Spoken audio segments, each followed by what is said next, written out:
What if I told you that right now, in 2026, the American dream of owning a home has quietly become mathematically impossible for the average person?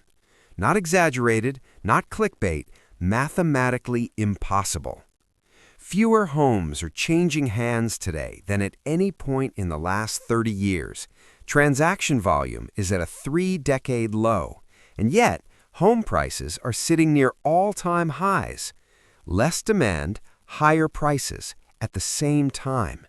That violates everything you were ever taught about how markets work.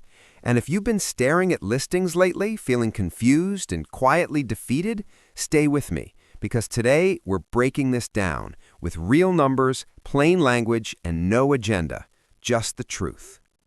Let's start with the raw reality. The national median home price today sits around $418,000.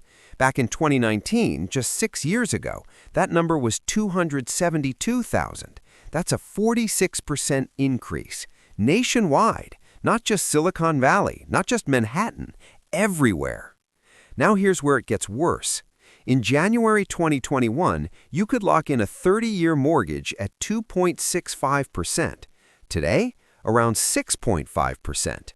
Same $400,000 house, 20% down. In 2021, your monthly payment, about $1,293. Today, $2,023. That's $730 more every single month for 30 years. You're paying more for the house and more for the loan at the same time. And this didn't happen randomly. It happened in a very specific sequence. Before we go deeper, if this kind of honest, no-nonsense financial breakdown is what you've been looking for, hit that like button and subscribe to Money Momentum. We post regularly to help you understand your money with clarity and confidence. Now, back to the story. In 2020, the Federal Reserve slashed interest rates to near zero and injected $120 billion per month into the system. Mortgage rates hit historic lows. Suddenly, buyers could afford more house for the same monthly payment, and they rushed in. At the same time, the pandemic completely changed what people needed from their homes. Homes became offices, gyms, schools, everything. Remote work jumped from under 6% to over 18% almost overnight, and millions of people left expensive cities. Places like Austin, Phoenix, Boise, and Nashville saw massive demand surges. The result?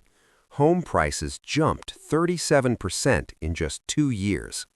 This wasn't skill, it was timing. And if you missed that window, everything got worse. By mid-2022, inflation hit 9.1%, the highest in 40 years. The Fed responded aggressively. 11 rate hikes in just 16 months.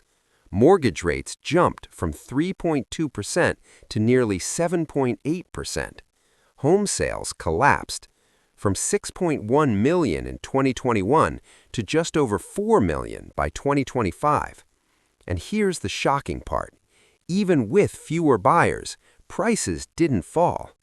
Right now, about 51% of all mortgages are below 4%. And roughly 20% are below 3%. If you locked in a low rate in 2020 or 2021, you're holding something that no longer exists, and giving that up could cost you over $65,000. So what do people do? They stay put. Homes don't hit the market. Inventory stays low. Supply is frozen. The market isn't crashing. It's not recovering. It's just stuck. Now let's make this real. Meet Benzie. She's 31, works in healthcare, earns $74,000 a year. No debt, great credit, $31,000 saved. By every traditional standard, she's the ideal buyer. But the median home in her area? $385,000. Her total monthly cost? About $3,010. That's 65% of her income. She can't afford it, not because she failed, but because the math is broken. She needs $110,000 income to comfortably buy. She earns $74,000. That gap? It's structural. The median first-time homebuyer today is now 40 years old. In the 1990s, it was 28. That delay costs roughly $150,000 in lost wealth.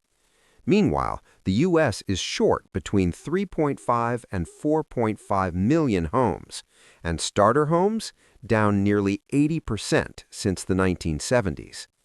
You are not failing at adulthood. The system is failing the math. If your housing costs stay below 30% of your income and you plan to stay long-term, buying can make sense.